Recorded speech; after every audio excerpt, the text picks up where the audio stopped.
Ese booty parece de gimnasio, quemadita pelo lacio. Kyle que sacó un Airbnb que parece un palacio. Y la sustancia en las cacho pa' subir y llegar al espacio. Hoy celebramos que tu última relación es un fracaso. Trépate encima y siéntelo. El feeling está enrolado, dale, préndelo. Que quiero perderme en tu interior, hacerte lo mejor que el anterior. Trépate encima y siéntelo. El feeling está enrolado, dale, préndelo. Hoy la noche pide calor y tú sin ropa, baby, te ves mejor. Ey, y mami, tú estás tan rica, te quiero pa' mi exclusive. Vamos a comernos en el jacuzzi. Noche de travesura, hoy no me hablé de music. Yo no quería sustancia, pero mami, tú sí. Te compré un trajecito pa' que te lo ponga y te lo quite antes que te lo ponga. Hoy la noche larga me echo una redonda, baby, pa' darte como conga. Y te compré un trajecito pa' que te lo ponga y te lo quite antes que te lo ponga.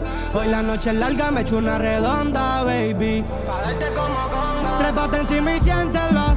El feeling está enrolado, dale, préndelo. Tú, que quiero perderme en tu interior, pa' hacerte lo mejor que el anterior. Trépate encima y siéntelo. El feeling está enrolado, dale, préndelo. Hoy la noche pide calor y tú sin ropa, baby, te ves mejor. Ey, baby, saca un Airbnb con vista panorámica pa' que esos movimientos hoy los pongas en práctica. Contigo la bella que eres automática, me gustan como tú, así problemática.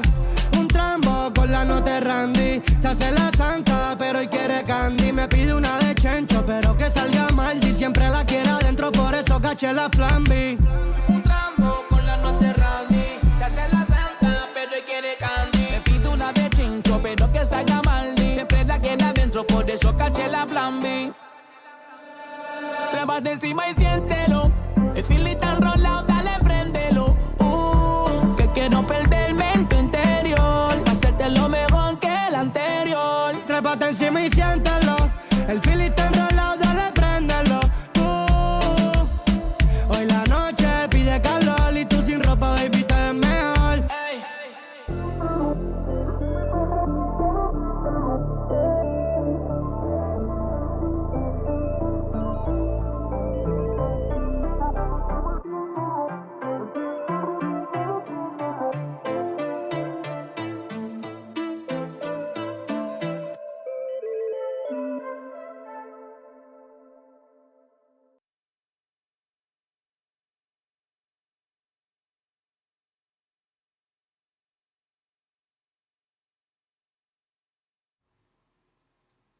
Hello everybody, hope you're doing well and welcome to the daily morning trading update for Bitcoin. I hope that you're all very well and I would love a quick sound check before we begin to make sure the sound is all good. So if we can just get that first, that would be absolutely amazing. Anyway, well, I'm waiting for that. Someone will comment in a second. I hope that you're all doing well. And yeah, Bitcoin, I can probably check it out myself really quickly. Amazing. There we go. I've done my own sound check. It's good. And here come the comments. Obviously, there's a delay on the streams. There we go. All is good. So, yeah, Bitcoin's had a very uneventful, let's be honest, the past week of price action has been not the greatest. So we put in this low last Friday, and then so we're talking about almost, what day? I forget the day sometimes, to be honest with you. It's Thursday today. So almost 1 week later. It's not been that great of a trading environment, in my opinion, over the last week. Why? Well, these lows, of course, we've been bouncing around some daily naked pointed controls. Again, we have to take into context the market is super bullish. So, you know, when I'm waiting for like a really nice trade zone, which in my opinion is around $105,000, yeah, I think we might have to say the market is so bullish right now, it's not even going to come down to our major support level.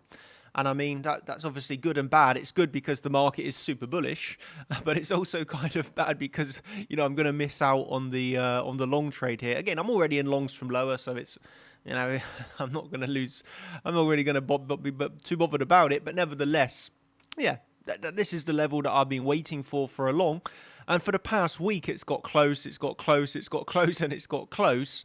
But close but no cigar, as they like to say, right? I've not been able to, well, I haven't added to my long because I've been simply waiting for this zone. But, you know, maybe the market is so bullish.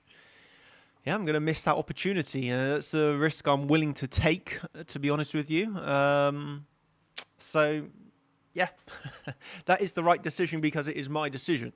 So, yeah, even if the market goes up here without me, you know, I still feel it was a good decision to wait for this level. But if it moves up without me, it moves up without me, you know.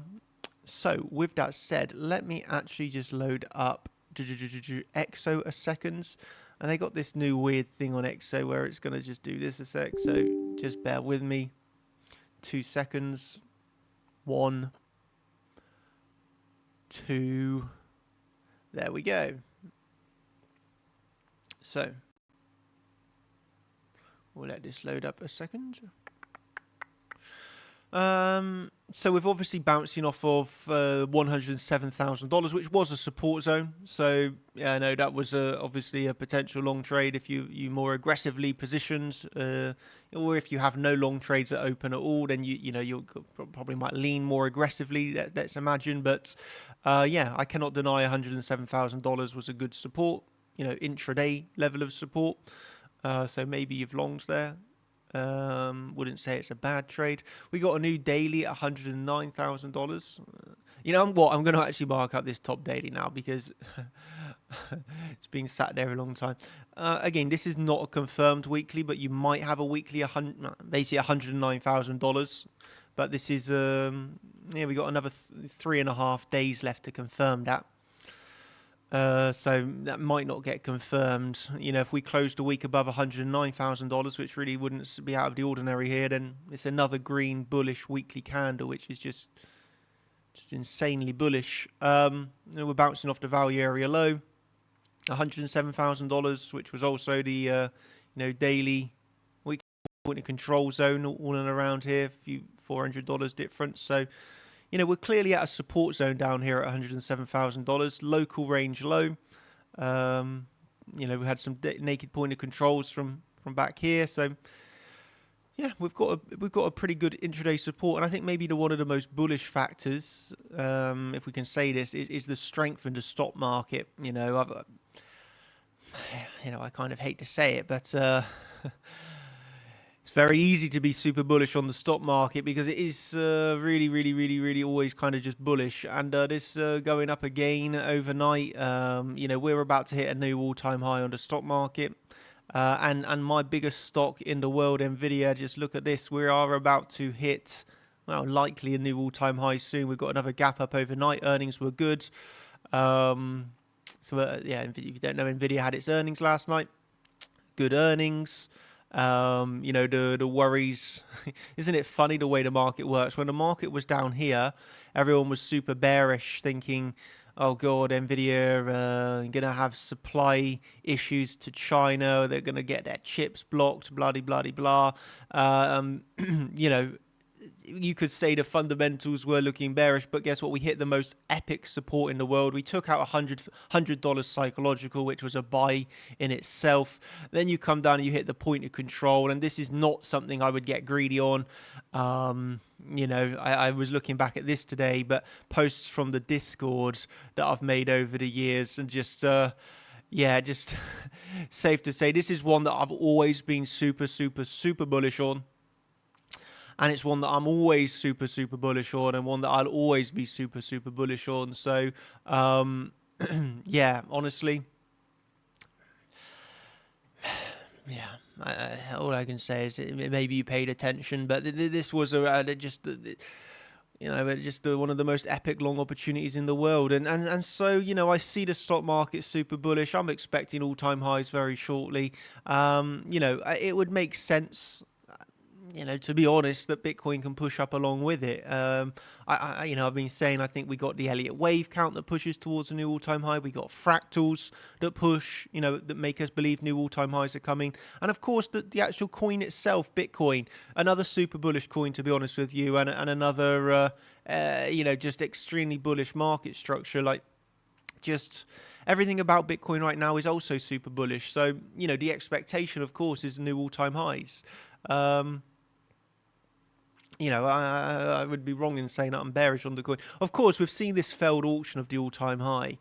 We have seen a failed auction, but this is a bearish pattern, and maybe if you shorted this, you are in profits right now. So no one's saying it was a bad trade, but what I'm saying is I would expect it to be stopped out. I would expect us to go up to new all-time highs. So yeah, the failed auction, good short trade. Nobody can deny that it was a good short trade. It was a very technical trade.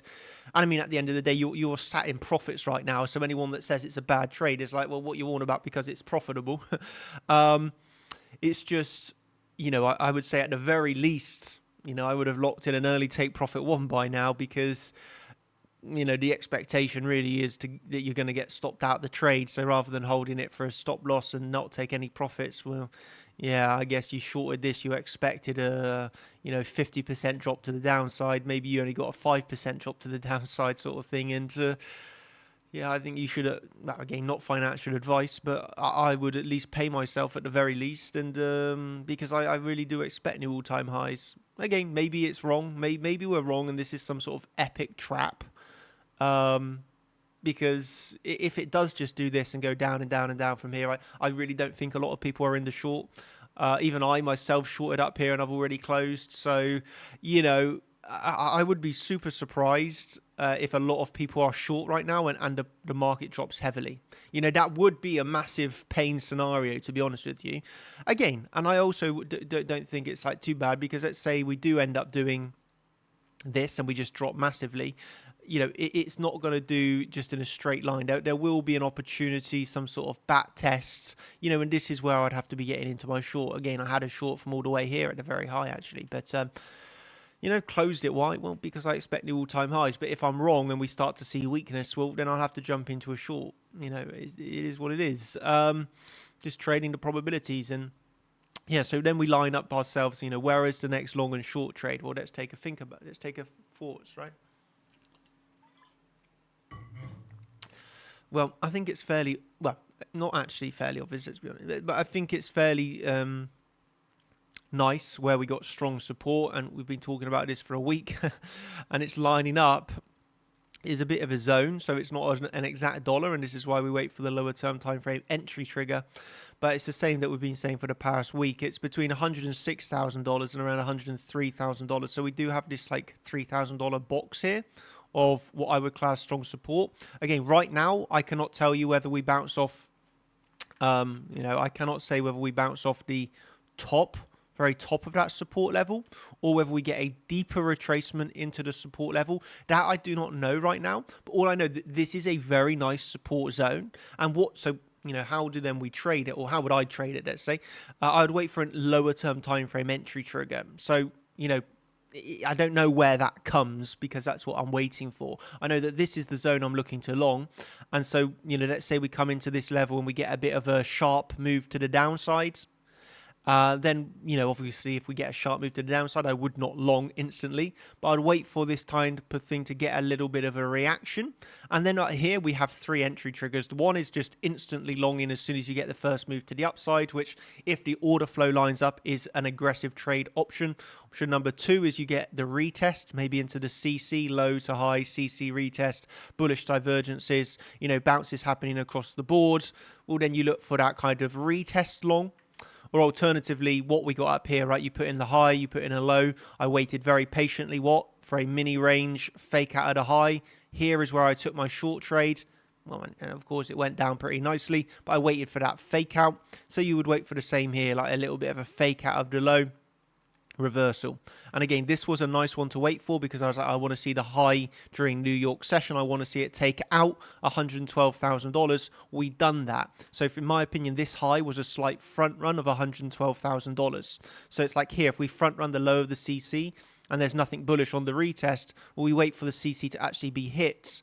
Okay, and again, if this low is put in at like 3 a.m. UK time, well, it would be nice to actually see the CC hit, maybe the point of control hit during New York session, for example, and actually seeing the levels hit. And again, this one was, I would say, very lucky short trade that I had, because $112,000 only hit on Bybit USD, and this is thankfully the pair that I use for my trading analysis. So, you know, that aided me getting into the short, because if I only used Binance for my trading analysis, then probably wouldn't have taken that short. So, you know, thankfully I used Bybit. But anyway, you know, I'm out of that short, and you know, full profits and all that. So yeah, I would say this is obviously the next level that I'm waiting for the long intraday trading entry. So then we think about a short, high to low. I think it's kind of obvious. We went from high to low, not perfectly. This I really think was a hard short trade. This was a hard, choppy. You know, I think it was very difficult short to get into, but nevertheless we rejected from that CC zone. So we got the CC zone again on a daily level, and okay, we can see we got daily naked point of control back above us. Okay, 108,887. 108,887. Yeah, not perfect, but we can see that there's clearly a bit of a resistance zone above us today. When we take the fixed range of this local range we're in, it's also the point of control. So yeah, undeniably, this is our key resistance locally to hold. Okay. You know, I'm not saying it's going to not give a short trade. We might get a decent short here. You know, given the context, of course, we're saying, you know, I'm saying anyway, it's super bullish. I would expect a new all-time highs, but you know, if we, at the end of the day, if we get a nice short, we get a nice short, and it could be a day of epic fake out, right? We're about to see a massive gap up on Nvidia. We're about to see, you know, even Tesla gap to the upside, Coinbase gap to the upside. You know, we're about to see gaps to the upside across the board. So of course we're thinking it's super bullish, but you know, we've seen it once, we'll see it again, where it kind of gets these gaps up. New York Open's super bullish, you know, and you think that it's going to be an amazing bullish session, but you see the gaps up, you see New York Open, and then it kind of, you know, the move's already happened, so to speak, and then it, you know, it ends up moving down. I mean, I would kind of like it, I suppose, because it would be a way to bring us down to $105,000, $104,000 support. You know, this would be my dream scenario, because when I'm looking for longs down here, I would like to be in a short. Don't get me wrong. I would love to be in a short at the same time if we're dropping down here.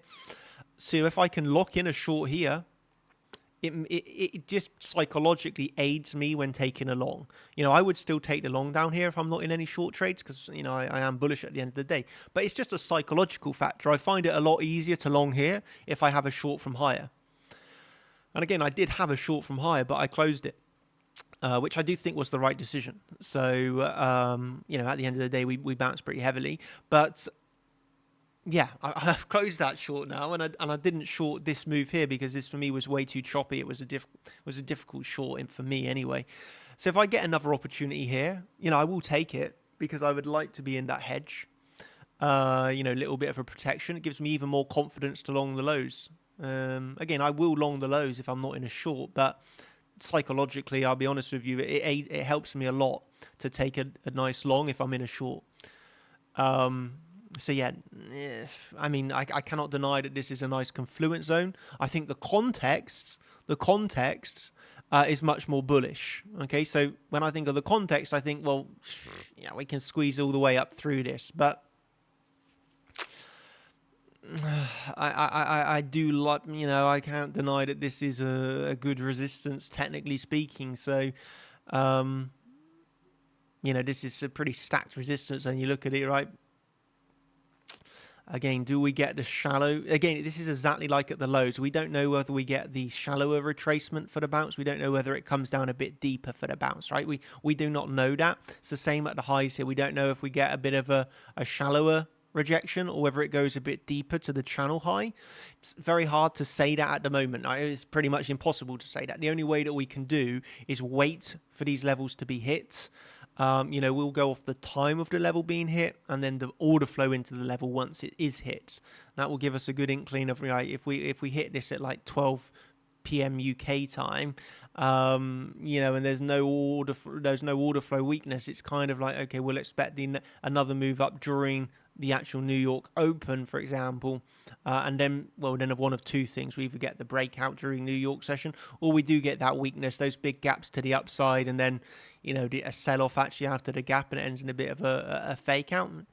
I do not know whether we reject here, or just simply see no rejection. And I know that's, some people might say, oh, how is that helpful for us, Daniel? You're saying it could go up and it could go down. Oh, absolutely. This is trading. I'm telling you what I'd be waiting for. And so, I kind of know what I'm doing. So, that's what I would wait for anyway. I cannot tell you whether we reject from here or here. However much I would like to tell you, well, this is where we're going to reject from today. I'd be clearly lying to you, because I do not know where we reject from today. All I can say is I will wait patiently to see those levels hit. And then the only way we can know is visually we'll see a rejection on the chart, and then we will line this up with the order flow, and also just thinking, sensibly about the timings of highs and lows. Those kind of three major factors together, along with the last, which is an entry trigger, is what gives us a trade. Nothing else gives us a trade, right? We do not have a trade now, do we? So we need to wait for our level to be hit, at a good time with a good rejection visually, lining up with some order flow. And at this point, even at this point, technically, we would then have an entry trigger, which is a rejection off the level. We have a stop loss. And then we have a trade. We know where our target zone is. We have an entry trigger.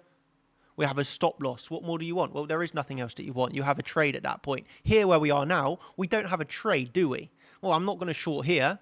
So I don't have a trade right now. So what do I need to do? I need to wait for an actual trade to be given. And maybe this is one of two things. If we just go straight up, well, there's no trade given, right? If this is going up and up and up and up, what's your entry trigger? Where's your stop loss? If price is here, where's your stop loss? Where's your entry trigger? You do not have one, so you do not have a trade. Whereas if it does this, rejects back down, well, at this point you have an entry trigger. After rejection, you have a stop loss and you have a target, right? So you need to wait for that to form, and if it doesn't form, you do not have a trade. I would say that this would be my intraday resistance zone. I think this is a nice intraday resistance zone, and then of course not intraday, but a big higher term time frame support from $106,000 to $103,000. Really, really nice. And if we do get a move through these levels, whether it's down first and up, or whether it's just, straight up, I don't really care.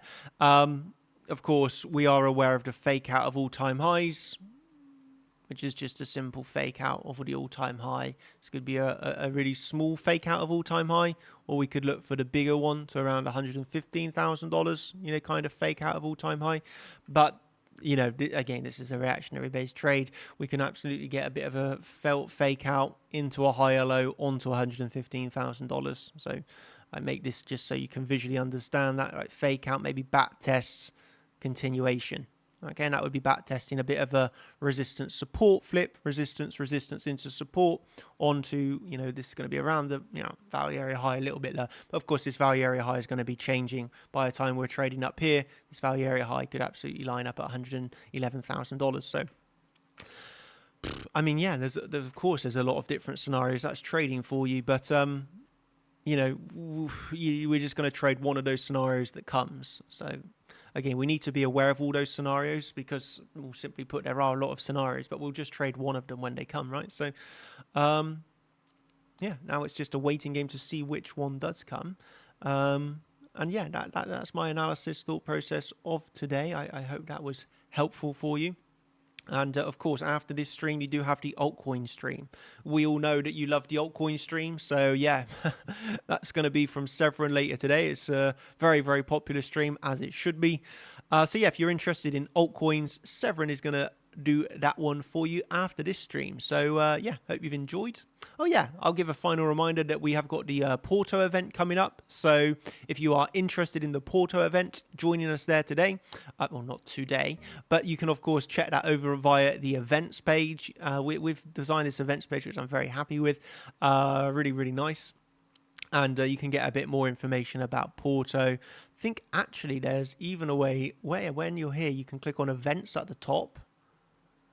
And then you can actually see back in the London event. You can see some glimpse of London event. You can see some glimpse of the Dubai event, just so you have an idea if you missed these events, what it was like back in London. This was good memories. Look at this. We got everyone together in London. This was the champions in London. This was of course the champions in Dubai. And now we'll be here again with the champions in Porto. So yeah, looking forward to that. Gonna be great. Anyway, I digress and say if you're interested in that, secure a ticket. We'll see you there.